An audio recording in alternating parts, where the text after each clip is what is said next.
called it a memoir sometimes and I call it an essay sometimes, but it's written about the death of my wife, Molly Brodak, who was a poet and writer, memoirist, amongst other things, teacher, who took her life on March 8th of 2020, right as the pandemic was starting. And this book is my attempt to kind of reckon with what happened to her, to me, in that experience, both as it happened, the entirety of our relationship, and then like how I got through that experience of losing her, and how I like, you know, survived essentially. So I remember a tweet, and I didn't go and search through your feed, so forgive me if I'm paraphrasing or misremembering. But I remember right after you finished this book, or a significant draft of it, you tweeted something about feeling like you'd been in a trance, or I forget exactly your choice of words, but it was something to that effect. Like you had been in a kind of trance writing this book and it had poured out of you and you were exhausted. Is that accurate? I think I said, I think I was lucky. I actually looked at this the other. I think I said something like, "I can collapse now," or something to that effect. And it was. I think that happened multiple times because I finished this book multiple different times. But yeah, unlike anything I've ever written, this took me by the throat. I really could. I lived inside writing the book for the 3 years it took to do so. And I'm glad I'm out of it. It was really hard. It was almost harder than writing about it. Was almost as hard as living it in some way, because articulating that, it's like, especially while you're still in trauma, you know, and you're working through your own life. But I was determined to write about it while I was going through that, because I knew that if I waited, you know, any amount of time, 5 years, 10 years, my story would change. And I wanted to remember things as I remembered them then. So it was like being tortured on a daily basis, to be honest. Sitting in front of the computer, looking at my own words and trying to figure out the right way to say things, and what was true and what was not. It put me through a physical and mental and emotional, spiritual ringer on a daily basis. I get that. And it took you 3 years. Yeah, from basically it happening to the book being done. And I pretty much started, I knew I was going to do it almost right after it happened.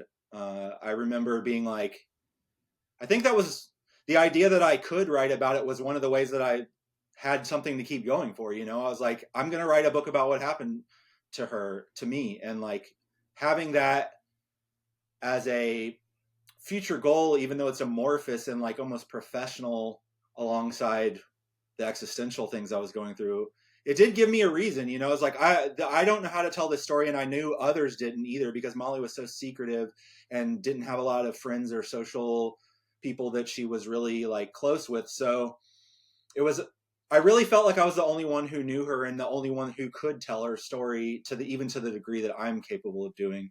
So yeah, I was determined to do it, and it was almost like, even as it was kicking my ass throughout, I knew I couldn't. It was like, if I can't accept this challenge as a writer who has been, you know, a bit, I don't even know what adjectives you'd use to describe me, contentious or like push. I was always trying to start shit, I guess, as a younger person, and this was like, this is the challenge. You know, this is the thing. You're supposed to write about the thing that you can't, and that you don't even know how to talk about. And so if I can't accept this challenge, then I should never write again. And that was on the table, you know. Like, I didn't write fiction while I was writing this at all, and normally I'm mainly a fiction writer. I don't really like writing about myself. So that was part of the struggle, was, can I do this? Should I do this?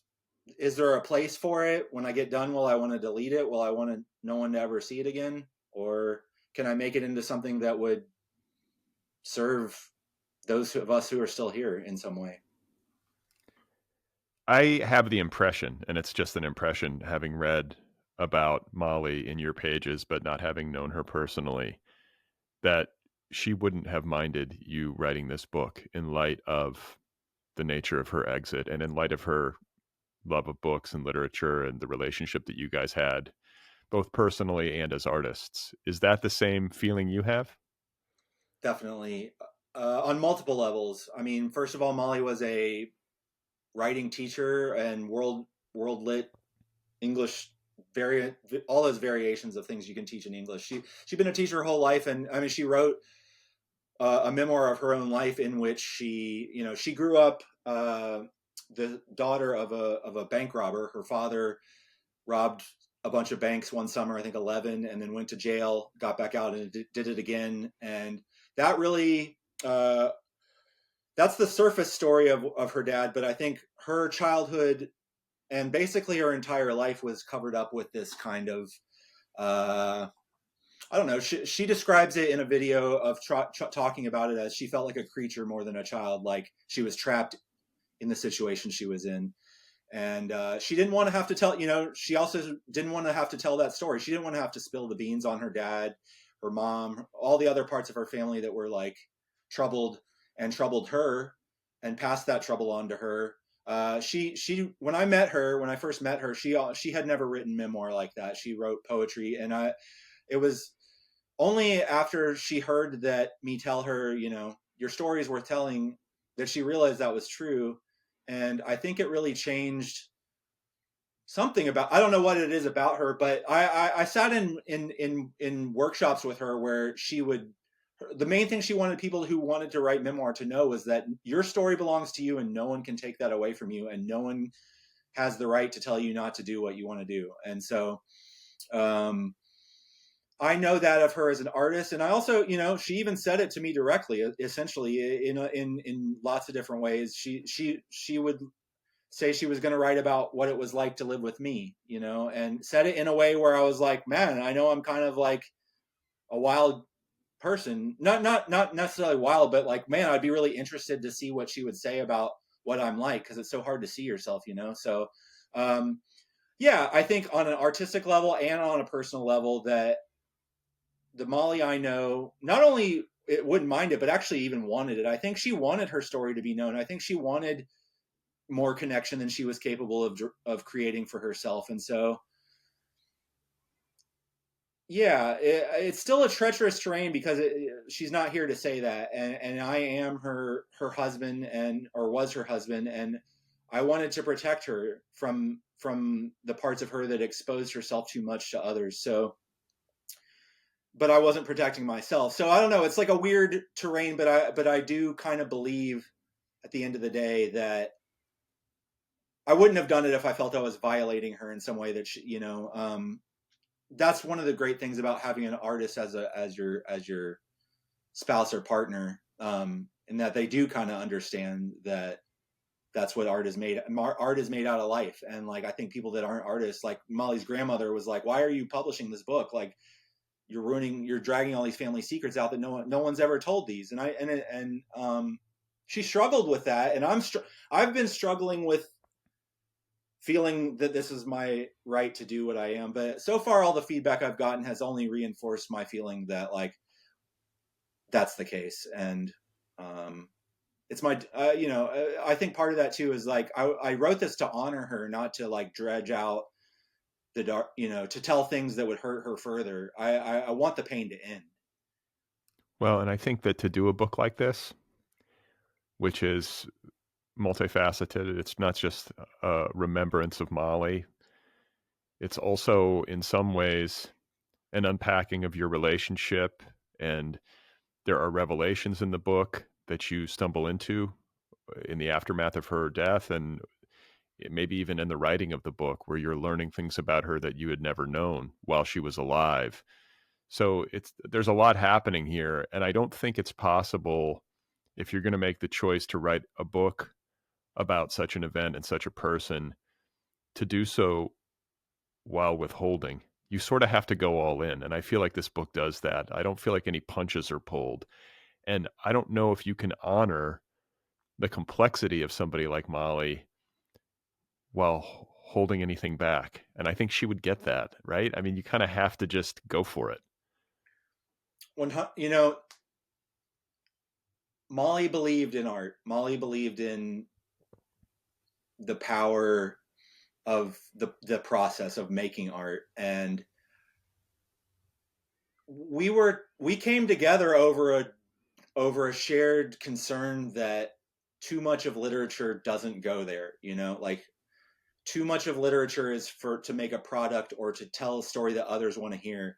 And this isn't a story I can tell in any way that others want to hear. No one wants to hear that this young person killed themselves, like, but it's the facts and it's the truth. It is one of the only truths that you can write down is Molly's dead and she killed herself for a reason, and that she chose, and the world didn't help her all the time, but she chose to do that. So, and as I said, we kind of shared this like reverence for art, but also an alienation from the process of what it takes to do with art once you've made it, the marketplace, the business side.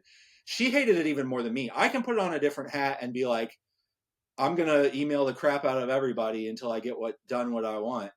Whereas Molly didn't have the same self-confidence as me, and she doubted herself, and she was ready to, what you mentioned, like the kind of like secret life that's going on behind that, like it only created further tension for her that she wasn't being honest in how she was living, because I remember sitting down with her and trying to connect. It's like she was very successful. She won contests with books. She got an NEA grant. She was constantly publishing. She published a ton of work, and so I'd be like, why do you just discredit everyone that thinks you're good? And it wasn't that as much as she would say, if they knew the real me, they wouldn't like me anymore, and they wouldn't want to read my work. And and I think that's not true. Like, artists are flawed. Everyone is flawed. Everyone has complexities and problems that they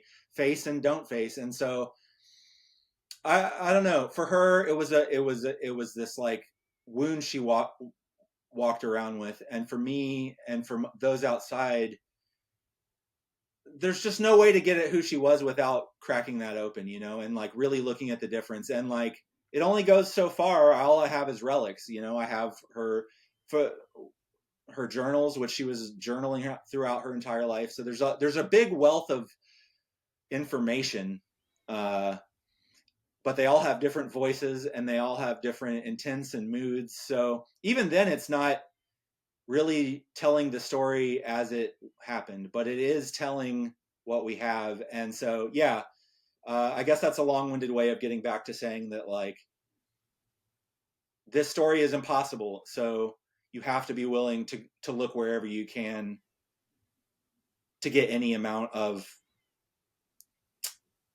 I don't want to call it data, but it is kind of data, or insight, or it's like you have to write into the impossibility. Like, you have to lean into that part of it, right? Yeah, you do. And that's why, when I said that I knew early on I wanted to write this, but I didn't know how, and I had no idea where to begin. And in the first pages I wrote were just, let me brain dump all of my everything I can remember, so that I don't forget. Because it was still, after she died, it was like that, especially the first few months, it was like living in just a world made out of everything you've ever done and questioning all of it. And so, the only way I could really figure out to begin with that was to be logical. So it was like, okay, she died on March 8th. What can I remember on March 8th? And I'm in extreme grief, shock, depression. So those early pages are like just chaos, but there are facts within there. But like, and I shared those with a couple people as a way to be like, I need this information out of me, and this is the only way it's coming out right now. And that's not something I could publish, I know, but it was a foundation in a way to be like, well, I can lay down everything from this day, and then now I did the March 8th. Now let me do March 7th. What do I remember happening on March 7th? And then, so that way I at least like started to build narrative. Like you do have to build narrative out of it. You can't just. And I think this book does have a bit of a like morning feel because it's written in morning. So it has a chaotic kind of like texture to it, but I wanted it to be able to like, here's when this happened, here's when this happened. And then by doing that and placing those side by side, they start to speak to each other, and then you can kind of start to see parts emerge. So I guess it's a never-ending process. I mean, they had to rip the book out of my hands in order to get me to stop 3 years later, you know, and I have a hard time looking at it now because I look at it and I forgot this, or I repeated this. I didn't realize I was, you know, I think that happens with a lot of writing, but this one in particular, it's still just this, it's almost like it's alive in a way. Yeah, well, I mean, it's like it reminds me of that C.S. Lewis book, A Grief Observed, which I think was like written in real time, like in the close aftermath of a loss, which is it's a hard time to have perspective, right? Your vision is clouded, but then I think in this book you're writing about that cloudedness. You're kind of going right into the difficulties that you're experiencing and the confusions that you're experiencing, and then these moments of insight. And I think it's a very deft and accurate portrayal of what it's like, in a broad sense, to experience a deep grief, and a grief that is as shocking, even though there were signs, and even though I think, particularly with the benefit of hindsight, you can sort of see a kind of breadcrumb trail. I've lost somebody to suicide. It was a close friend of mine in college, and I know what that grief is like. And it's a bit different than other kinds of grief, because there is this sense of mystery attached to it, even if there were signs. And then there's also, I think, maybe a greater sense of despair, because you wish you could have stopped it or wonder what you could have done differently. And then I think it also, and maybe you can speak to this or not, I think it awakens in us, to a degree that exceeds other kinds of loss, the very delicate balance between life and death, and how easy it is to cross over. I mean, that's kind of, I remember that feeling very scary to me. I was young. I was like 20 years old. And I think I was like sort of surprised by that. I was like, man, like you can do this. And I guess maybe if I were older, it wouldn't feel quite so surprising, but that's what I recall. Yeah, it can happen anytime. Anyone can die at any time, and anyone can kill anyone, and anyone can kill themselves. So that, and in the way this happened to me, you know, to me, it was any other day. It was Sunday, you know, we were working at home, we were doing normal things. I went out for the run in the neighborhood like I do all the time, and I came back to find a letter on my door. And in that moment,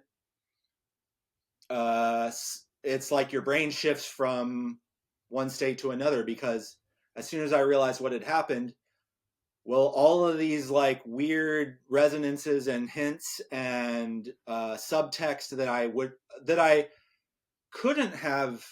You know, I mean, you can't be like, oh, you just said lackadaisically, I'm going to kill myself. I better take you to the hospital because you're going to do it, you know. And especially for Molly, who was talking about it from the day I met her, and all of her work, and all, you know, if you read, like I said, I have like 20 years of her journals. She's talking about suicide from very young age. So it's, on one hand, as her partner and someone who wanted her to not be in that pain, I learned to kind of I mean, in a ways, it's like a love language. It's like when Molly makes a morbid joke, that's how Molly thinks about the world.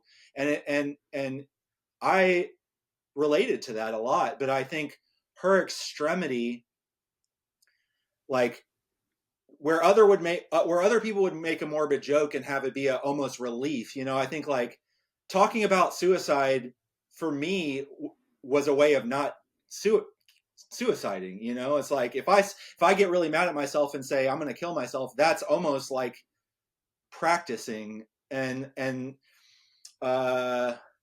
it relieves pressure. So I always hate the conversation these days seems to be taking this turn of like, don't dwell on darkness. We're looking for good. There's too much darkness. It's like, if you don't look at darkness, it's not like it disappears. It's not like it ceases to exist. So you got to reckon with it somehow. But for me, I had a net, and I had a difference of saying, well, life can be very hard, it makes you not want to live sometimes, but I have some weird mysterious faith that I don't know why I don't want to actually die even when I feel like it, and therefore I feel safe almost in talking about it. Whereas with her, I think that could be her state in various times, but as she kind of goes in this downward spiral, and the last year of our life together becomes twisted in ways that were not the case in the other 9 years, as she's kind of deepening into this suicidal depression, she starts kind of like acting out against herself, against me. So but I think everything's the same, and so I keep trying to read the context between us with, it'll all be okay once we get past XYZ, and as it continues to be okay, we'll find better times are ahead. They must be. It can't always be bad. But Molly didn't. When I say Molly doesn't have the escape hatch or the like safety net, it's that I think her baseline truth, and this comes out of being subjected to it as a very young person, was that any safety net is bullshit. That safety net can fall through. You're still going to hit the ground, and no one actually cares. She took it all. She took those things so far to heart that she'd rather be dead than live in a world where that's the way people are. You know what I mean? So yeah, but to get back to like that state, it's like when you realize that that person did it, she did it, she did the thing that she's been talking about, and in a way she almost had hidden it from me in plain sight, because we talk about it enough that I don't think that you're going to do it. But all it takes is she describes, she buys the gun she kills herself with, and she has it for like 3 weeks, and she describes in her journals saying, I don't know when I'm going to do it, and if I knew, I would go insane. If I knew when I would do it, I would go insane. But it's, to me, on the other side of that, I'm like, it sounds way worse to live in a state of when you could do whatever. So I don't know.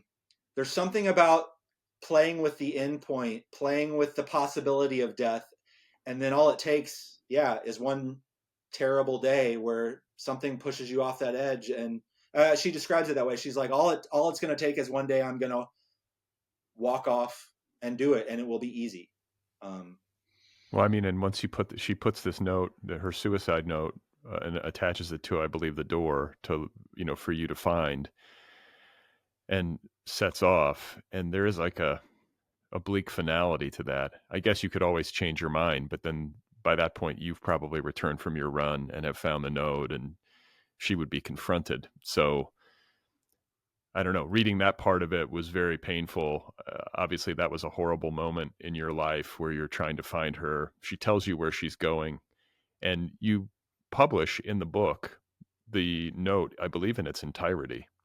Yeah. And I think, like, when I've talked to authors over the years who write memoir or some kind of narrative nonfiction that implicates the author or people in their life, there are often questions around this issue of candor and what to say and what not to say. And we've touched on this already with this decision you made to sort of go all in and how Molly would approve.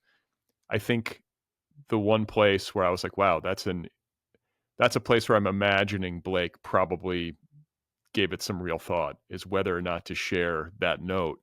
And then what I thought to myself was, well, this is an opportunity for Molly to speak for herself. Those are her words. Those are her final words. And a book about her life and her death that lacked that text would be lacking something essential. And I'm assuming that's close to what your thought process was. Yeah, definitely. I mean, it wasn't in there in the beginning, and kind of like I said before, where I was like, I put things down that I knew, and they started to build little narratives and little sub resonances together. I avoided the letter, like it took me a while to find the right place for that, and I don't even think I even considered it at first. At first I was like, this is mine, no one can have this. This is her. I mean, it's the letter's written to me, it's saved on her hard drive under my name. It's actually not the last thing she writes, because she writes it 2 or 3 days earlier. But so that's weird. You know, when I find a letter and it's written in present tense saying, or past tense saying, I have done this thing. And it's like, well, you couldn't have done it because you just wrote that you did it. So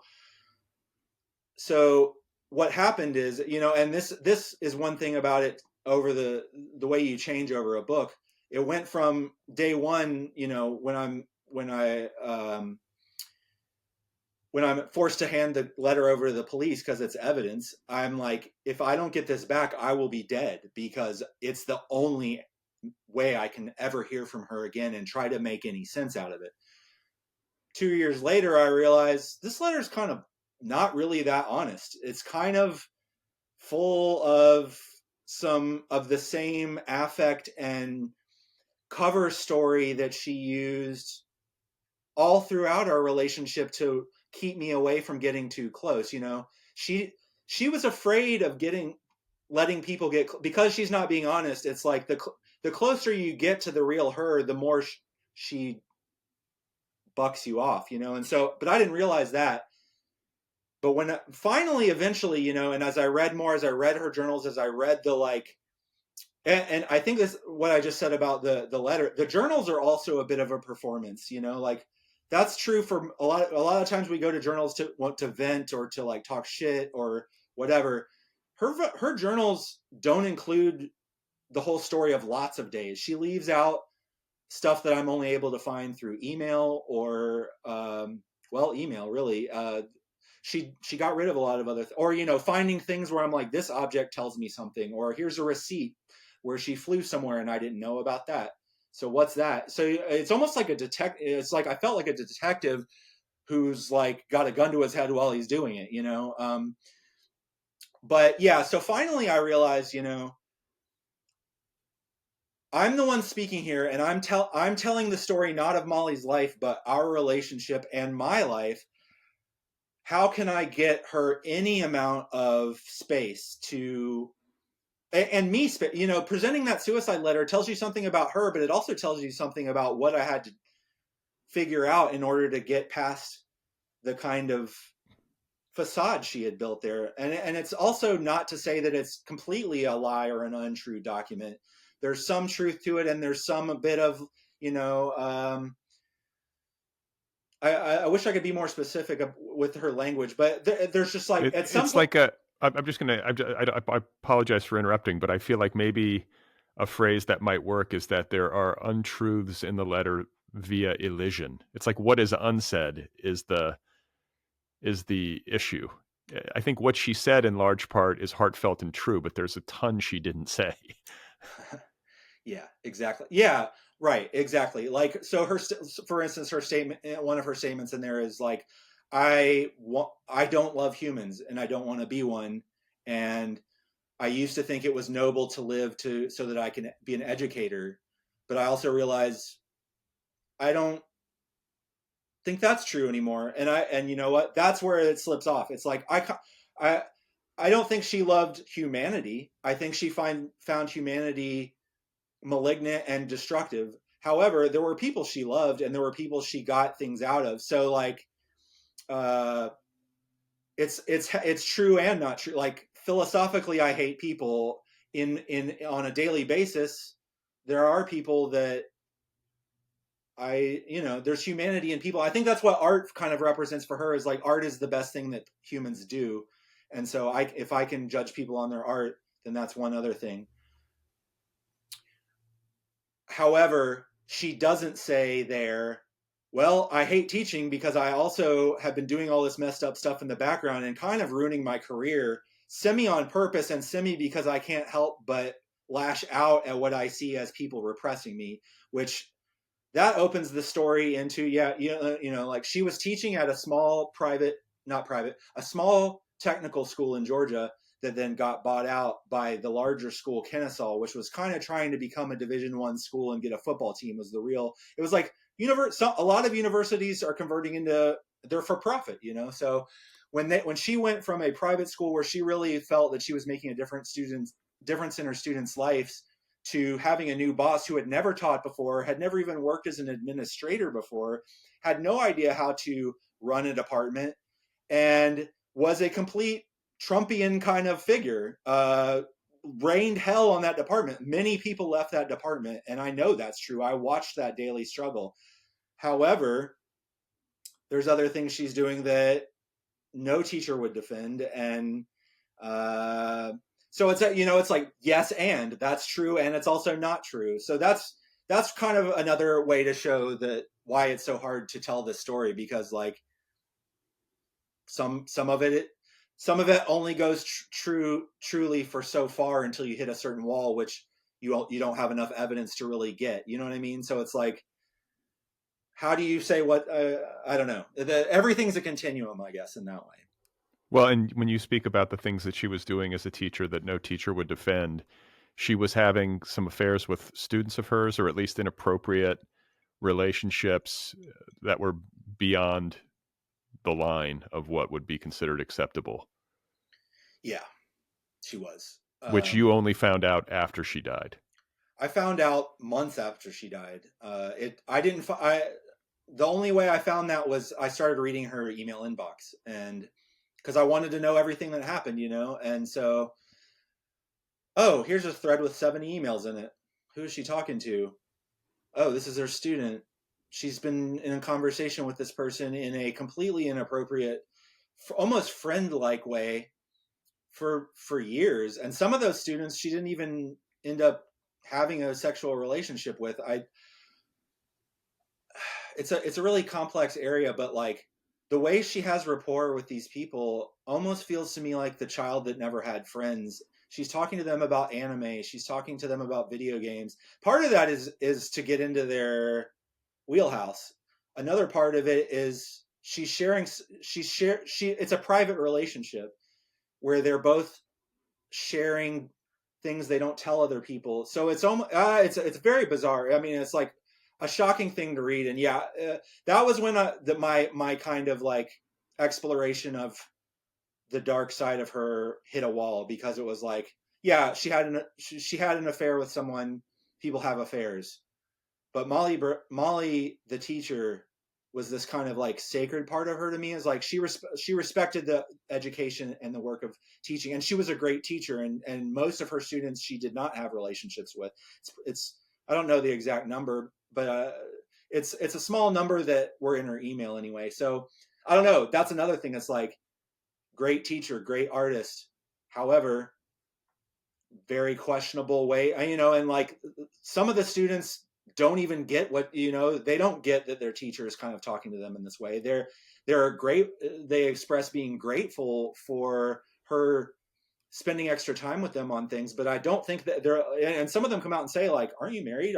This is really weird what we're talking about. And that's where the mental illness part kicks in, because just the controlling way she talks to people, and a lot of that comes straight out of her dad. I can see, it's like, how did I never see this about her? Well, it's this other part of her that is like this demon that lives inside her, that I could see its influence on other behaviors that were directed at me, but she knew that wasn't right. And the last thing she wanted to do was to get discovered as the charlatan, just like her dad did. But again, it's this weird kind of like ongoing thing that changes with her, and some of which she sees and understands and knows is wrong or wants for whatever reason. And some of it, I genuinely think she goes out of mind, Well, I think maybe the central triumph of this book is the way that it succeeds in portraying Molly Brodak as, well, in all of her complexity. She is, to me, as like a purely literary matter, like I don't mean to be reductive, but just for people reading the book who say don't know you at all, who pick this book up and read about your life and her life, I think everyone will come away feeling like she is at once brilliant and so tragic and so heartbreaking, and a character that elicited in me such enormous sympathy. She's also somebody who is battling mental illness, be it borderline personality disorder or bipolar or both. I don't know if there was ever an official diagnosis made. She clearly was carrying deep trauma from her childhood, which was characterized by great neglect, which is a form of abuse, as you say in the pages. Her father, as we've discussed, was a very complicated human being in his own right, who spent time in prison for robbing banks, which she wrote about in her memoir, Bandit. And Molly is also somebody capable of kind of like stunning duplicity, much like her father, as you just said. And then there is this almost unbearable level of self-loathing that she has, this inability to love herself. That's the most heartbreaking part of her. And it explains to me this very dark view that she has of the world and of humanity in general, which, like, I get it. Humanity is malignant and destructive. I don't think there can be any argument from anybody who's looking at things with a semi-clear head. But I think this is the case with me. I think it's the case with everybody, that when we are at our most critical of others and we're lashing out and we're kind of painting the world with a dark brush, it's usually because we're saying similar things to ourselves about ourselves, right? Those two things feel synchronous. And it's just, I mean, it truly brings tears to my eyes. It's just so hard to witness somebody who is that hard on themselves. And I think the tragedy of it is that not just with Molly, but literally with anybody, when we see somebody or hear somebody being really negative about themselves and kind of hating themselves, or we read about it, or we see it in a movie, we are almost always much more forgiving of them than they are of themselves. Like, I just want to be like, Molly, you're great. like nobody's got this together. Like, we're all flawed. Like, go easy on yourself. And she just couldn't. And, she was dealing with a very difficult hand of cards from the jump. Her childhood was very difficult. Her parents, her father in particular, really did a number on her. And it's just tragic. And you put all of that into context on the page. And that's what makes the book harrowing, but I think it's also what makes it so powerful. Thanks for saying all that, Brad. I'm with you right there. I mean, it remains a tragedy, and it will always be a tragedy. And yeah, I mean, in growing up the way she did, she grew up early, and I knew, she was way more mature than me. She was full of all of these layers of knowledge and experience, and most of it came to her through hardship. So who can blame her for not being able to face it all the time, but at the same time, she was as much of a bullshitter and a liar as she was also willing to not make consolations for things that don't deserve consolation. She refused. She had to throw herself at it for some.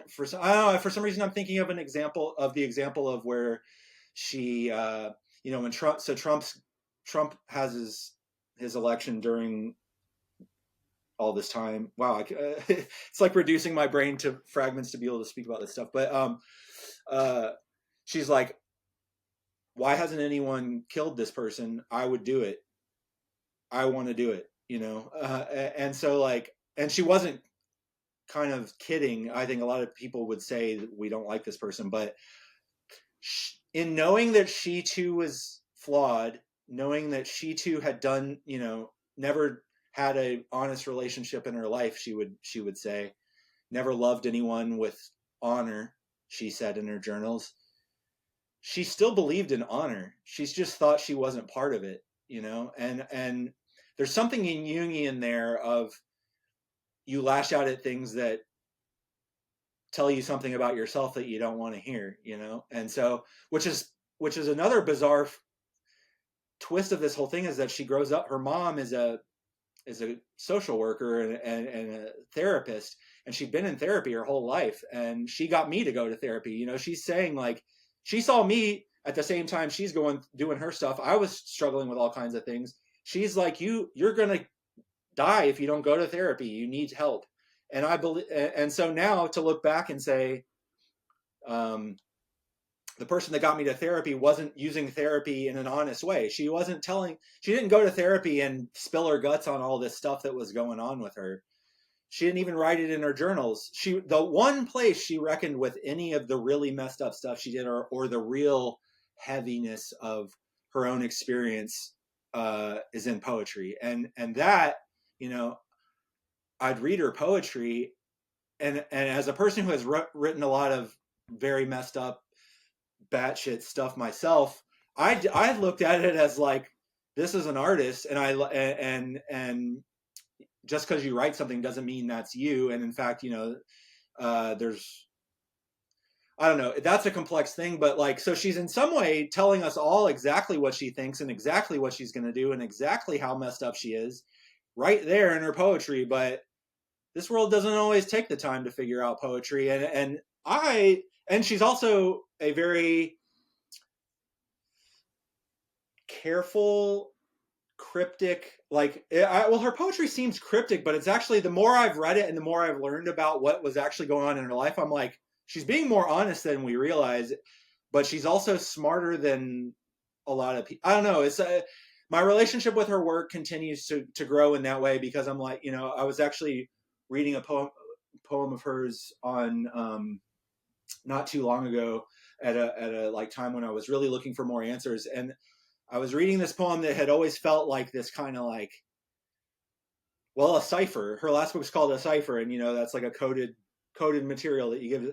And I'm reading it, and I'm like, she references something like a floor painted navy blue, and I'm like, well, that's the floor of my apartment when we first started going out, and I never noticed that there. And then once I noticed that she had referenced a floor painted deep blue, then the next line I was like, this is all describing things that happened in my apartment, but it's in a language even I couldn't see. So I don't know. That's one of the things that comes out of someone that's been in the grinder as long as her, is there's no bullshit left over in her poetry. Like, that is just like the meat of life. And that is what she respected as an artist and creator herself. So if there's anything to be found, it's in her work. And that's, we're talking about her having affairs with students that some people would find appropriate, and in a world where cancel culture is looking for any reason to oust anyone. It's like, well, we all do things. We may not all sleep with our students, but we all do things we wouldn't be proud of if we were forced to blurt it on paper.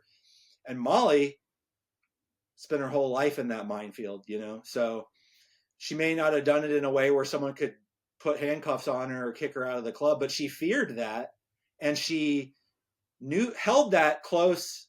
So when she received a rejection for a poem or something, it felt like getting stabbed in her stomach on one hand, and on the other hand, it's just another thing, and it's just another reflection of how the world will never understand her. So she builds this kind of cathedral of ways to destroy herself, and it takes an extreme pitch near the end. You can really see all of it starting to come loose at the end. And so I don't know. Yeah, she's unlike anyone. Yeah, well, and I think one of the things that needs to be noted, well, two things I would say. First of all, the fact that in the as you were spending the last year or so of your life with Molly, you had also gone through the loss of your father to Alzheimer's disease, and then lost your mother to dementia and ovarian cancer. Forgive me for not having the timeline exactly right, but it was in that last year that you lost your mom. It was. Yeah, my mom died about 9 months before Molly. Yeah. Okay, so an incredible amount of loss, and that's what this book, in large part, testifies to. You are a person sort of living and writing in free fall. Anybody who loses their spouse and their parents, the people very closest to them, I mean, that's quite a lot to go through. And related to what you were just saying about Molly, I talked about her mental illness and the trauma she was carrying from childhood, and the duplicitousness that she was sort of characterized by, particularly in that last year, and then the self-loathing and the kind of hatred of the world, or this like rage against the world and people, is the fact that she was so wounded creatively. And this is something that the writer in me, my heart just broke, because I didn't know this. Nobody except probably you and whatever few people were close to her creatively would have known, is that she was writing books and trying to publish them, and they were not finding a home. And there were several of these, like for all of her successes, and she did have many, as you said. She published a ton of poetry. She published collections. She published Bandit to great acclaim. She won the NEA award. She did get a lot of recognition and affirmation that writers and artists are always looking for.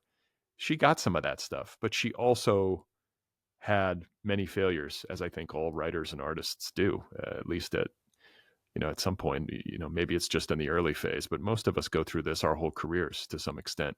And man, that stuff really got to her. It really wounded her. Yes, she struggled big time with feeling like a fraud, and feeling like she would kind of flip between feeling like a fraud and feeling like she had no place in contemporary poetry, and so that turned on the jets for her to criticize the living shit out of anyone that had anything, so and often rightfully so. I mean, like, she was no bullshit about what she thought was garbage, and sometimes it's affected, but other time, I don't know, it's like we talked a lot about, like, like, yeah, if you want to be a popular poet, you have to write about sex, and you have to write about I don't know, I don't remember what topics were, but there's like a kind of there was a big reading culture at that time, so it's like, oh, I got to be funny, and I got to like entertain my audience, whereas for her, poetry is a vehicle for truth, not for gaining attention and for yourself and for like so you know what I mean. So it's like on one hand, she wants to be seen, she wants to believe she's a good writer, and yet she has very little self-confidence to back that up, even despite whatever accolades. And at the same time, she's doing work that doesn't necessarily fit into the most accessible places. And so I think when you're doing ambitious work like she was, it is kind of you have to let go of the idea that you're going to be successful. If you're like, I'm going to write this really difficult, complex book that deals with stuff no one wants to look at. Like, for instance, one of the she wrote after Bandit, which she wrote in kind of a marathon, over a summer. She got really excited by that idea because she saw that she could do it, and I think before that she didn't really understand that. She felt that, like, there's that myth of like all great work takes so long, and like I was a person that came in and was like, no, you need to write down that memoir and get it out of you and like move forward. And so she wrote a book called Kin and a book called Hologram that were like book length sets of poems. They were built to have, like, like a poet's novel, essentially. And that's not like, where does that fit in American publishing right now? If you're Anne Carson, who was one of her favorites, and you get in a right, if you have academia and you have other things on your side and you earn that, I'm not saying Anne Carson doesn't deserve what she has. She surely does, but it's a long grind. And if you're constantly taking arrows in your chest, you're not going to make it through that grind. So she really, when that book got rejected, and she sent it all over the place. Like, I was sending her, like, here's a contest, here's a place that's open, rejected across the board. And it broke me in a way too, because I thought it was her best work. I'm not a poet, but I could, a book length, Kin was about the founding of America and about the destruction of, kind of like the history of America, essentially. And it's a very rich and complicated thing full of all this stuff that no one would write but Molly. And so to see that get rejected especially from someone who won the Iowa Poetry Prize and like had done all this stuff, so she should have a cachet. I guess that's what I was referring to with Anne Carson. It's like, people will publish anything Anne Carson writes now because she is a genius, and she's proven that. And like Molly wanted to be given that carte blanche, and we all do, but she also had the, as the like wounding of getting kicked in the, feeling like you're getting kicked down over and over and feeling like, oh, look at all those. I'm not one of the cool people who gets invited to all these readings because I don't make people laugh and I'm not sexy. Well, who the fuck cares what I say then, you know? And so it really turned into, that's when she turned away from she probably quit poetry multiple times over the last couple of years, but she still continued to write in spite of herself. But I think it was all with this chip on her shoulder of like, fuck, if you like me, you're an idiot. And if you don't like me, fuck you, you know? Right. Right. You're an idiot either way. Yeah, exactly. Either way. And it's like, that's what's, that was really heartbreaking, is that these rejections would come in and she would use those rejections both as evidence of her worthlessness as a person and an artist, but also as like one more piece of evidence that the world was hopeless and humanity was just awful. It was just kind of a way to sort of, what's the word for it? Like escalate the darkness. Mm-hmm. And as an extension of her frustrations creatively and her heartbreaks creatively, she turns to baking. A wonderful baker, like somebody who probably could have been like an expert professional pastry chef or something like that. She seemed to have that kind of gift, which is a real gift, because I have I have two friends who are excellent cooks. And it's not just following a recipe. There's something intuitive and precise and artful about somebody who knows how to do that and can do it consistently. And this was part of her. She had her own company. What was it called? Cookie House or Kooky House? Cookie House, yeah. Cookie House. And she would make wonderful cookies and pastries and cakes for people for their weddings. And she would send things to friends. And I think one of her last acts on earth was to send cookies to people, right? I mean, so this was a big part of her. Can you talk a little bit about Molly the baker? Yeah. So Molly was baking just as long as writing poetry, and I think she thought of it as akin to poetry, but in a more scientific way. It's like she liked the chemistry of baking. She liked trying things out. She didn't just like make chocolate chip cookies. It's like, what's the best chocolate? What's the best thing of this? What does it do if I change this? What if I heat it at this temperature? What if I put it in the freezer for an hour first? So she's like kind of being experimental as a baker, which is easier to do with food. Everyone loves food. You don't need a poetry specialist to appreciate food. And so for a while that became a balm for her, because it was a good, like when she made stuff and people saw how unique her sweet craft, as she called it, was, they were like, how are you even doing this? And I think being able to access that from a random person, just any stranger who places an order on your website, was really began as a thing that she could trust that, it's science, it's chemistry, and it's food. Like you can't deny the power of food. So, but guess who decides to figure out how to deny the power of food? Molly Brodak does, because as she starts getting success in baking, so as she gives up on poetry, she gets more and more into baking and starts her own company and goes on wins a spot on the Great British Baking Show. And let's I want to pause here, because this is important. There is an extensive auditioning process. They do a casting call essentially for this show in Atlanta. Yeah. And there are 1,000 people or something like that. I mean, there's a lot of people who show up to try to get one of 10 slots. Yeah. And forgive me for intruding, but she gets one of them, and she is the only non-professional, like restaurant bound hobby baker is what she called it, though. Yeah. She wasn't a hobby baker though, but she wasn't classically trained. But yeah, she it began, she was getting really into baking and having a lot of fun and like selling a lot of her stuff and feeling like confident for once. She hadn't started knocking it down yet. So she's like, I'm just gonna, because she was also very I don't think she had bipolar. Her mom did have bipolar, but she would get manic about stuff. And so she was like, I think it almost was like this could be my ticket, you know, especially as I mentioned her like career, she was starting to hate teaching. She was like, well, I'm good at this and I can make a business out of this. And then the more she did it, the more she realized, you know, like you can't deny when you make someone's wedding cake and everyone, it's obviously beautiful. And so that really gave her palpable, believable, like evidence that she was good at something. And so, yeah, when she came in and was like, I'm going to try out for this baking show because she loved watching them. And then, yeah, getting a call back, I was like,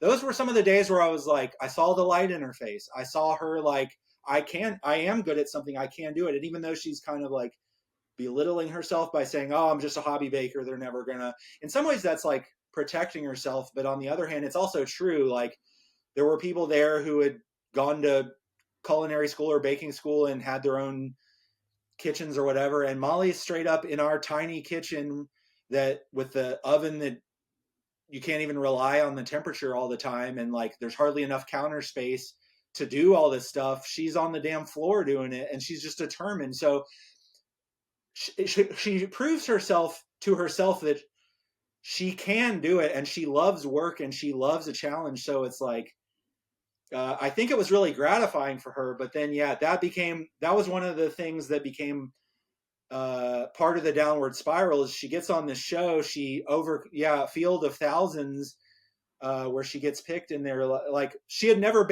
I remember she had never baked bread before. And she had to learn to do it to audition. And she came back home from the audition, was like, they told me my bread was the best they had out of the entire day, and I'd never done it before. What are they? But she's like being incredulous, but I'm also like, see, see, man, like you're brilliant. Like you do things in a way no one else does. Of course they loved you. So I'm feeding her that, but like she gets on that show and then spends her whole summer teaching and filming, basically not sleeping. The shows in the shootings in London.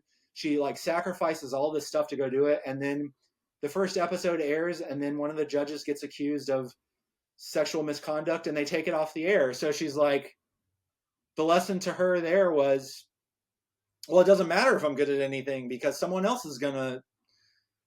The world's always gonna find a way to fuck me over, you know. So, and that's, I mean, to be honest, that's what it felt like in those years of living together. Was like, it really felt like my dad died, my mom died, her grandpa died, she lost her job switched, she lost her job, she got on the baking show, she lost it. It's like, what the hell? Like, why do we keep taking it on the face like this? And part of it is because Molly's putting herself in situations where questionable things are happening, but another part of it is, well, is that bad luck? Are we cursed? Are we living heathen lives? You know, like who knows why you catch a bad string of bad luck like that. But it almost got me too, you know, like in the same way I was like, there will never be an end to this. It will only get worse. Yeah, I mean, I think that was the experience reading about it. It was just like a big heartbreak because in the way that you depict it, you could really feel her feeling good about herself and pinning her hopes to this. Like, this is going to be the thing that I'm good at, that's going to get me this recognition, that's going to make me whole somehow. And it's it's a reality show. It's a contest show, right? I mean, that's what it is, this thing. And so she does it and she kind of goes all in, right? She goes to London, she does it, she puts all this effort into it, she is succeeding, and then it gets kind of cruelly ripped away due to nothing that she did, it's somebody else, right? And something that you say in the book, and I'm paraphrasing, is that she not only had the disappointment over this and the anger over this, but she found a way to turn it on herself for being dumb enough to pin her hopes on a fucking reality show. And that felt to me very human. Like, I can imagine myself in that scenario where I'm getting so into it. I'm dreaming of possibilities. Like, this is going to be my break. I'm going to have this thriving business, or I'm going to become a food TV star, whatever it is. I'm sure she had all sorts of different daydreams. And then it all falls apart relatively quickly, and she's left there with nothing.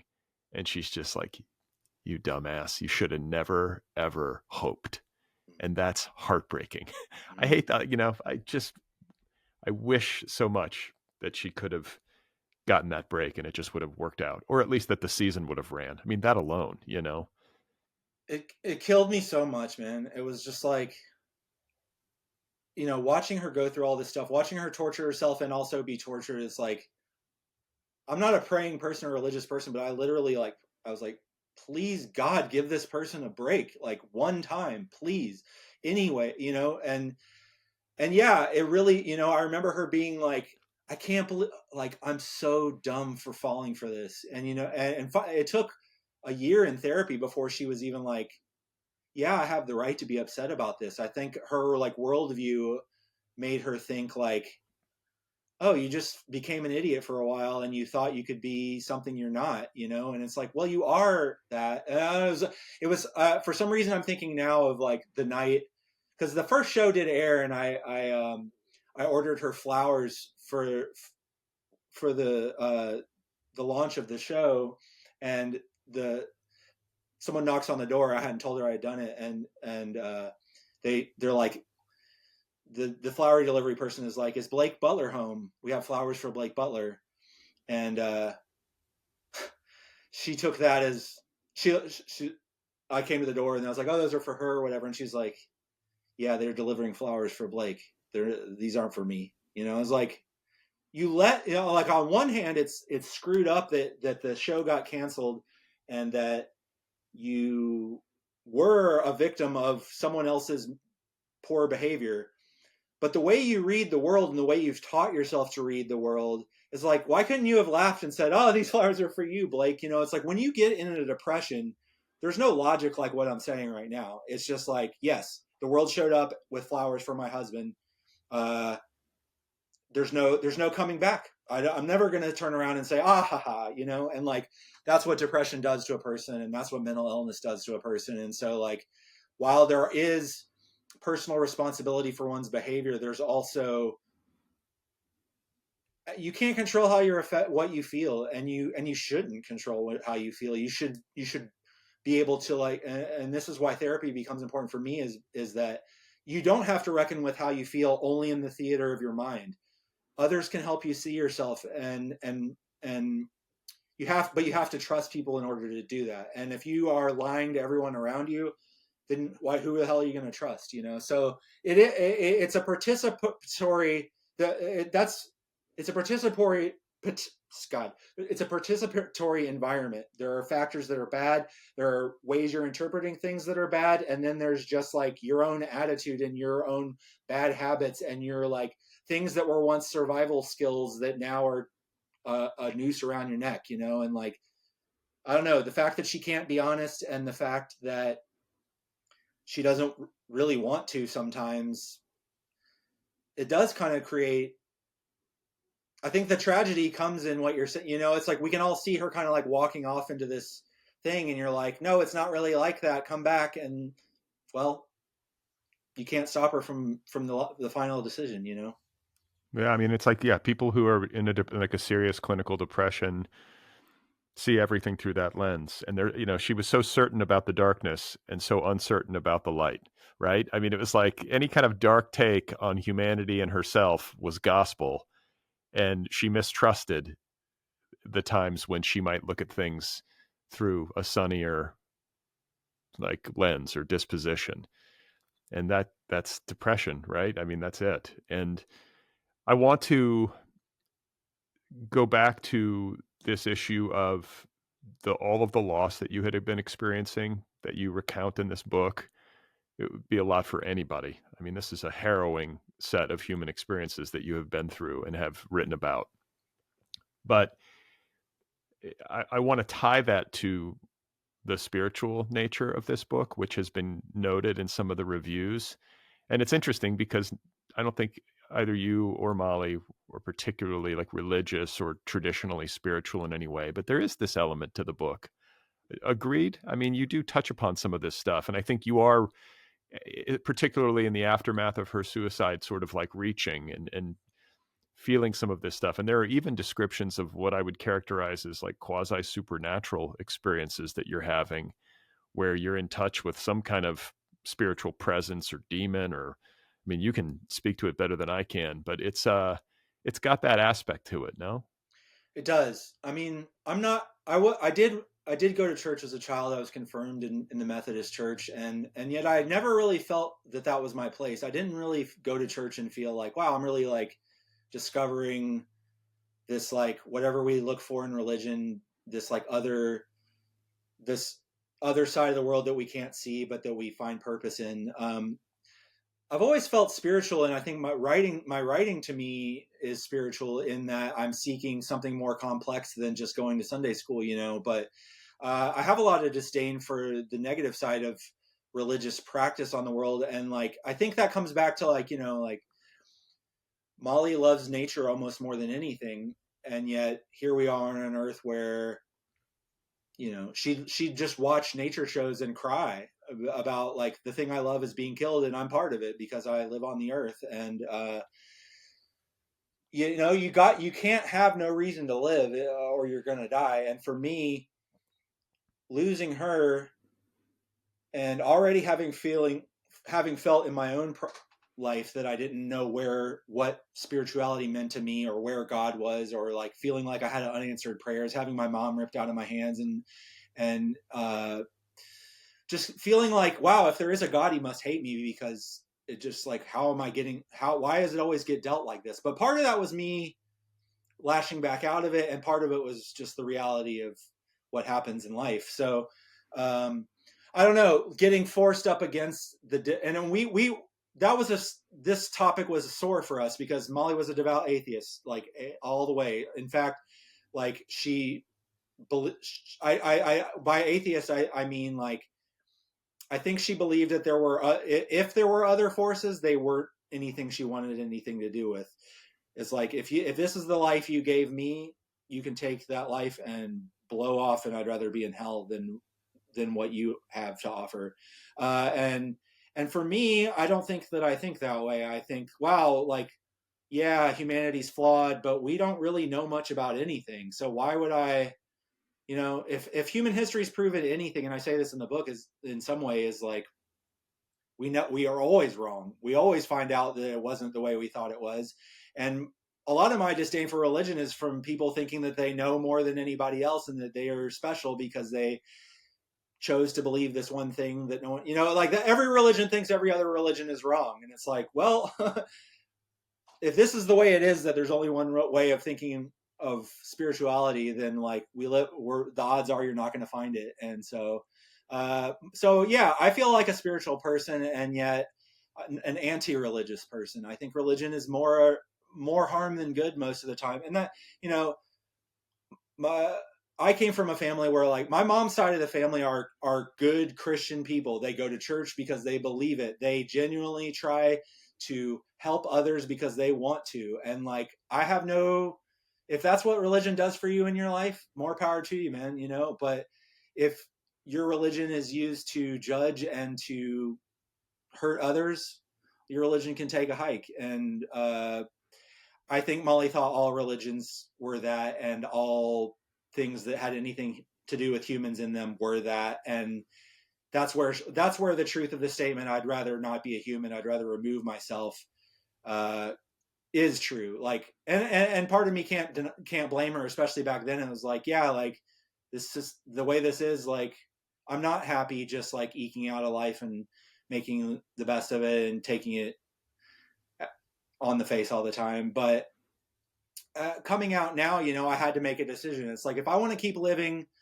with Molly's, the voice Molly and I shared in our head, and that's what kind of happened is like Molly died, and I felt that negative voice more than ever. And I think that's what part of the manifestation of those demons are, is like, I'm getting pushed up against like the question of whether it's worth it or not. And Molly tells me in her note, don't follow me. You're not like me in this way. You don't think this way. And like, I don't want you to follow me. And so I had to figure out what that meant to me. I had to figure out what life could ever serve again. You know, I spent all this time trying to manifest a life for myself with her, and look where it got me. It got me in the pit of hell. So like, do I want to live in the pit of hell? Am I going to accept that the pit of hell is the only reality? Or is this another challenge that I have to find a way to overcome? And those reasons came out of the writing was a big part of that for me. It's like, if I at least have a reason to be here to write this book and to tell what happened. And, like, I can't say at the end, the book ends on a kind of like uplifting note, but there was a part of me at the end that was like, you know what, the really bust move right now is to write a book that ends on a like seeking and spiritual edge, and then kill myself.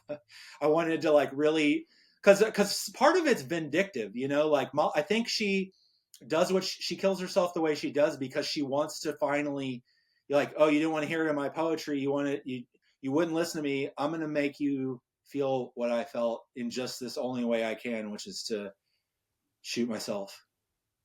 Right. And Yeah. It's like a big fuck you to the world. Right. Or it's like and it's like you say, it's also like a cry of pain, like wanting to be heard and wanting to be seen and feeling like this is the only way to maybe end the pain and to be seen and heard. And, I kept thinking as I was reading, and I think about this whenever somebody takes their own life or whenever anybody expresses certainty one way or another on the issue of what is happening, like cosmologically or spiritually in this universe, is, well, what if rebirth is a thing? Which it might be. I don't know. But I mean, like, you're going to take your own life because you're tired of this.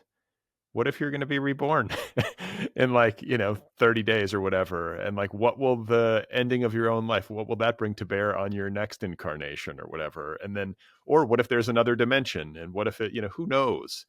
But I guess just that uncertainty would be something that I think would help keep me in check. Like, wait, it's a little bit hubristic to be like, nope, I know for sure it's lights out and this is going to be the end to my troubles. I think I would pump the brakes and be like, wait a minute, how do you know? You know what I'm saying? Like, that was what I kept thinking and wanting to tell her, as this thing was unfolding. yeah, I did try to tell her in different words something like that, and she told me I was an idiot. So she would have told you were an idiot.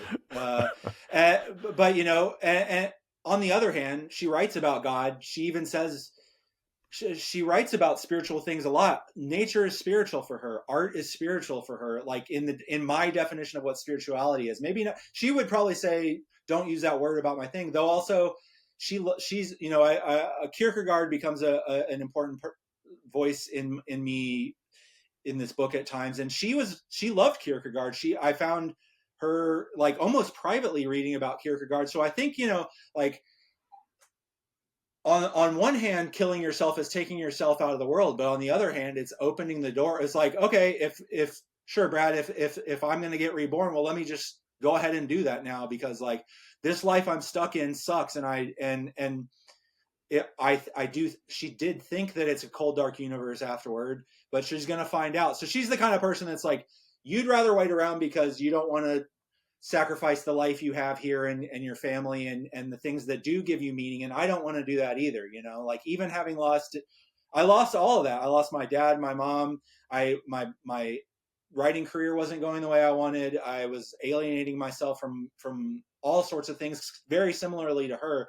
But at the end of the day, I knew that, well, it's a challenge, and I at least have things that provide me a reason to stick around. Whereas she would rather say, let me open that door, and when God's on the other side, I'm going to raise both middle fingers to that person. But you know what? For me, as someone outside of that, is like, if you die and you're put in the presence of God afterwards, good luck raising your middle fingers. I think like if there is anything logical you can say about what might be the feeling of being immersed in something like a God,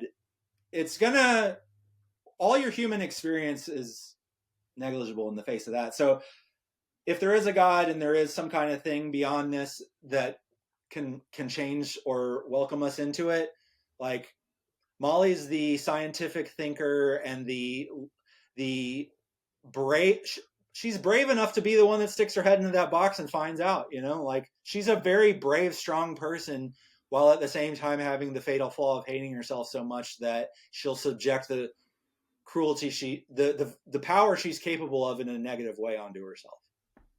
Well, yeah, I mean, it brings up an interesting question. Like, I think embedded in all that you've been saying is this question of what to do with really awful human experience and suffering, which she had in her life in no small measure. Like, there are many things you can say about Molly Brodak, but you cannot say that she did not have a hard road, as we've discussed, from childhood.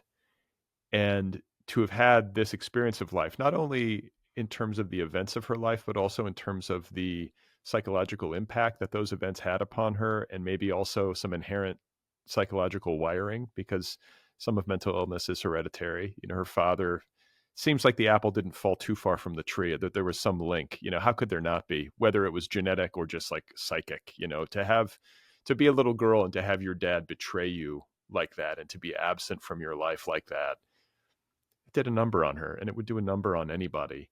And so the question embedded in all of this is, why stay if you are experiencing that kind of suffering and have been dealt that kind of hand, and you have this life that you look at and say, this is garbage, or I'm in such pain and this is awful and I didn't deserve this. And as I was reading, that's what I was like, man, it's a very difficult philosophical question. And the best that I can come up with is that you have to get to a place where your suffering can be transformed into some level of compassion, where you can realize that you're not the only person who is suffering in this way. Right. And I think even there, Molly would say, well, people aren't worthy. Remember, I think you even write about this, how she's like, they're not worthy of help. And I would press back there and disagree. I think that is where I would diverge philosophically. I'm on board with, man, she had been dealt a tough hand and she was suffering terribly and she didn't deserve it. But I would, you just hope, you look back and wish that she could have found that place where you can kind of transmute all that pain into compassion. And you know, like, she would tell you that she didn't have compassion, but I know she did. She's full of shit. She had lots of compassion. I watched her teach. I watched the way I've listened to her recorded lectures for her students. She loves it. She loves telling people about it. She does want people to learn. She wants people to be better, and she wants, I mean, one of the last things she does as a writer is pick up and go to Poland, the Ukraine, and Russia to find where her father came from. And she wrote an entire book trying to figure out her father, who I think is a sociopath and doesn't care about much of anyone but himself and thinks he can get away with all this stuff, which does kind of mirror onto her, but it's not really her. She's kind of raised with no example. She's left to fend for herself as a child at home and figure it out. And no one can figure out how to take care of themselves in that situation. So while she finds reasons to live in art and learning and education and doing service for others, she went to prisons to read from her book, women's prisons, to like try to get some of this pain carried over. So I do think she realizes what you're saying, but she just doesn't trust herself as a source, and she feels so much when it's denied. So she goes over to write this book that looks at her father's origins and tries to have something good to say about him other than he's a sociopath who fucked me up. That book, that's another log on the fire. That book, it's called Alone in Poland. Alone in Poland, yeah. That gets rejected by all of the first round of publishers, and that's another, it's like, I went there, I did the thing. It's kind of like me. It's like, I went there, I did the thing, I threw all of myself in there. It's the most true essence I can try to find to give to someone, and they all said no, So like, if that's the 10th log on this fire, well, like, that log's never going to stop burning. And so it was really like all of those exit paths that you or I, who isn't in the same emotional state as her, can like compensate for with other things that we do feel. I think it all comes back to that baseline feeling of, I'm not good enough, I have nothing to offer, the world doesn't want it anyway, and therefore they must not deserve it either. So it's like a self-fulfilling prophecy in a way. Well, one of the things that you write about very well, it's like this sort of liminal space or this gray area that doesn't often get articulated. So I appreciated it a lot. It had to do with you in the immediate aftermath of her suicide, had to do with the grieving process, but it also retrospectively had to do with Molly when she was here. And it's this issue of the distances between people and our ability or our difficulty in expressing our affection and care for one another, and the way that a lot of times people will suddenly be super articulate and forthcoming and heartfelt once a person is gone, but were reticent while they were here, and the ways in which we can feel so isolated and alone and unloved and unappreciated when in fact there are so many people who are very much appreciating us and even loving us, but often from afar. That's very frustrating. And I think that's maybe a lesson to take away from Molly's life and her death and the book that you've written, is that it probably is better to err on the side of reaching out than it is to err on the side of withholding, even if sometimes it doesn't work out or there's not reciprocation. It's really true. It's really true. And I've suffered through that in writing this book. And, this book was rejected similarly to her. The first round of publishers didn't take it. And to me, I was like, if I can't publish this book, why would I ever write anything again? This is like my heart and soul on paper. This is everything that I could ever, like fiction's a different thing, but like I will never, I mean, I spent this up until I've spent a lot of time in rage on this very subject of like, they don't want to hear it. They don't want to know. They don't want to know me. Like, if you don't want to know what happened to me and Molly, you don't want to know me. And on one hand, I'm grateful to learn who doesn't want to know me so I can stop wasting my time. But I've also, as a person, I've before Molly, I had a lot of self-confidence and I had the nerve. In fact, I sought tension from forcing others to have to look at things they don't want to. And I did that in a much different way than Molly. But and I've always felt alone. I've always felt like, I know what I'm doing, and that's all I really have to rely on. Even though I've published decently and like I've made lots of friends, I still ended up in a place where I'm like, man, it's all just bullshit. This whole thing is just like one hoop and then the next. And like, I think one thing that's made me grow up after I finished this book and showed it to others and found the place that it belongs and talked to others about it is like, people know you better than you think. People remember things better than you realize they do. And they know you in a way that you can't even articulate. And they don't, and in the way that our social lives are set up, and especially in the publishing industry, there's very little time for conversations like the one we're having.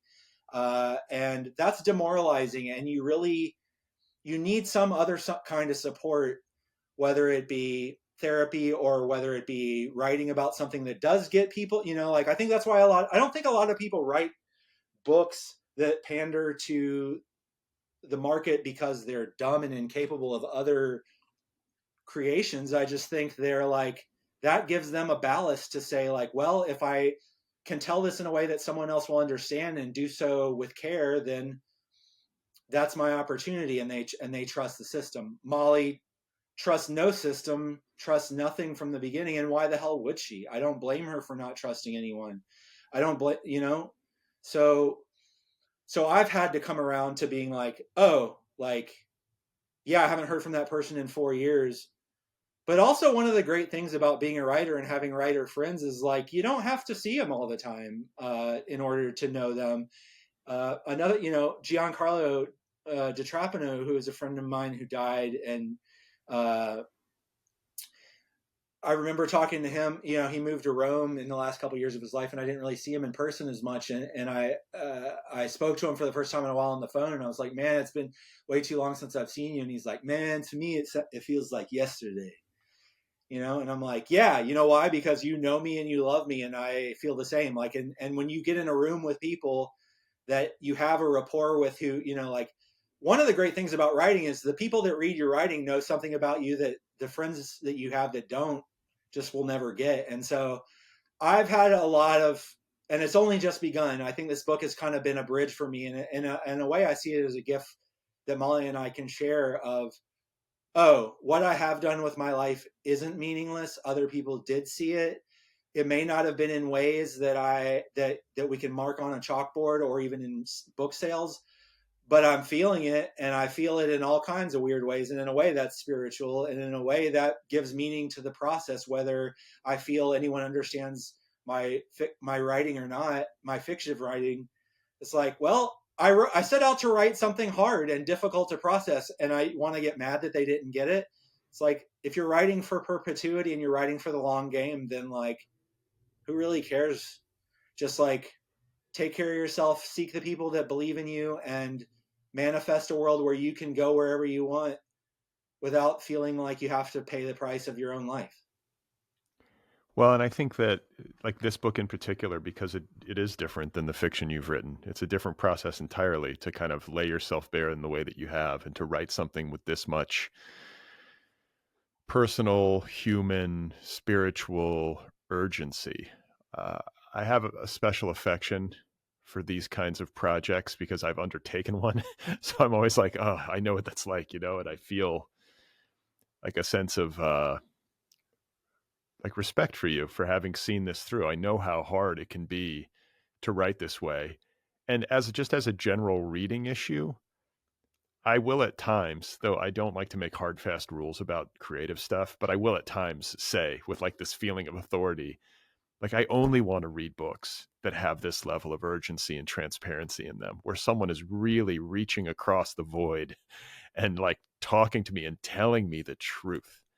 And having put one of these kinds of books out into the world about like the most difficult stuff of my life, I got a note just the other day from somebody who had read it, and it was a lovely note. And it's what you're kind of speaking to, where you're starting to feel the energy being returned to you that you've put out into the world. Readers are reading it and feeling it and having a positive experience of it in the aggregate.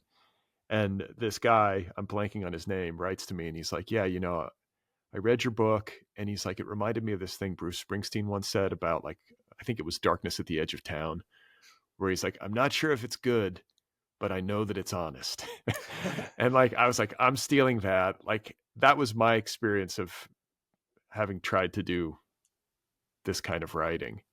And I just like, from a creative perspective, to get your thoughts on like how this book has changed your relationship to being a writer. Has it changed it? Or are you just like happy to have this done? I get that too, and ready to go back to writing fiction? Or do you think that the writing of fiction that you will do henceforth is forever changed?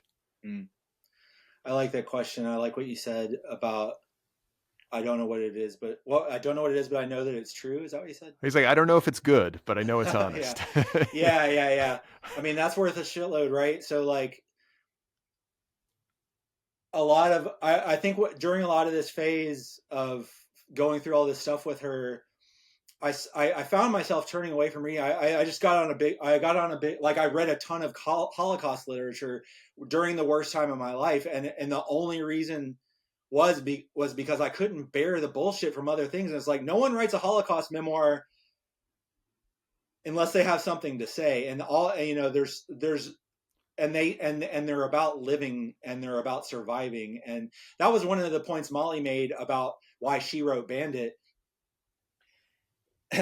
is that we read because we want to know how to get through life and how other people did it and what it was like for them. And so, coming out the other side of this book, where I kind of like felt so fraught, even just sitting down at my desk, where it used to be a place of I love writing. I love the joy of exploration of writing, but writing this, I knew I was doing it for love, but I did not love doing it. I hated every moment of it because it was excruciating. But coming out the other side, it's also, I was talking earlier about how in my 20s and 30s, I was writing with this kind of like, I don't want to call it affect. I love affect as a tool in writing, but yeah, it's like, in a world where it's hard to get anyone's attention, I'm going to like really pull on all the knobs and buttons that I can to like, yeah, if they're only pay attention to me because I'm annoying them, that's fine. Now, I wrote this book not to annoy anyone, but to say, if I don't tell you this story, I'm gonna die. And like, that's just, you can't do it every time. I God hope that I never have to write a book that has this texture, but it is 100% changed my approach. I didn't write any fiction while I was writing this. I mean, I wrote like babble, like stone fragments of messed up stuff just to try to like remember how, but I literally like could not figure out how to write fiction anymore, you know? And like, well, for one thing that changed is when I would write fiction, I would put on headphones and turn up loud noise or black metal or ambient music that made it so loud that I could hardly think.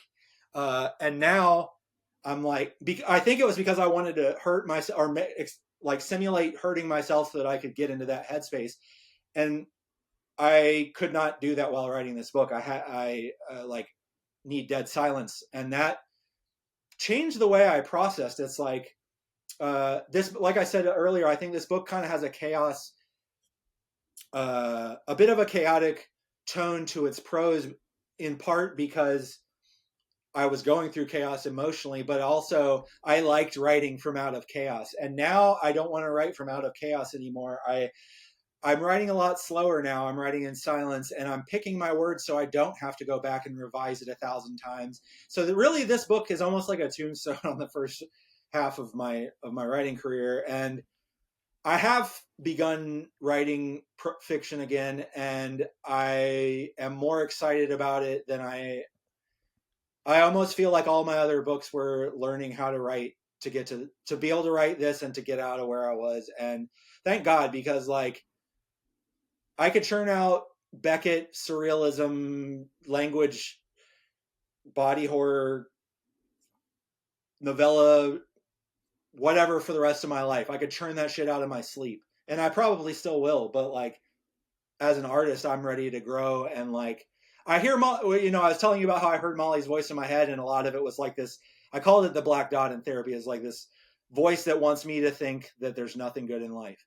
And I was that voice was in my head while I was working, and I had to like learn how to speak back to it and take power back from it. And now that I have, that voice is gone, and instead of hearing Molly's voice in my head as a black dot, I hear it as the person who was a genius poet. I hear the person that taught world lit for 20 years and knows, like, really studied the classics, studied canonical stuff, and also studied experimental stuff. But I was always evasive of like certain things. So I think I've grown up, and I hear her voice in my head as a collaborator and who's seeking to find that edge of like, where's, you know, even if I was writing it out of affect, I was always seeking the far extremity of the possibility of literature. And to me, I've sort of exhausted one way of approaching that, and now I'm like, what is that? And so Molly's Molly had reverence for aesthetics and antiquity and canonical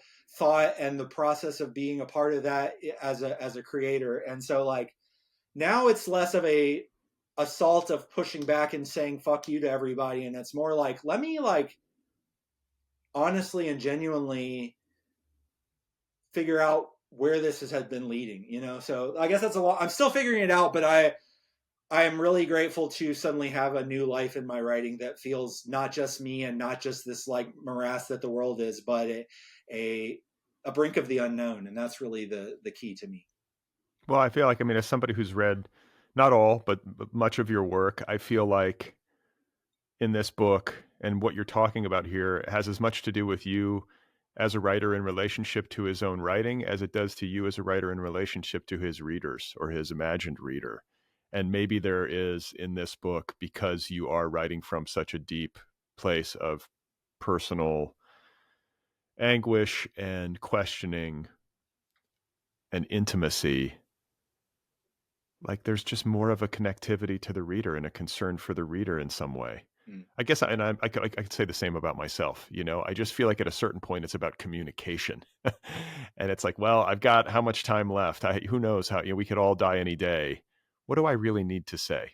And if I were on my deathbed and I had one chance to say something in a book, I know this sounds a little hokey, but you know, like, what would I say? What do I have?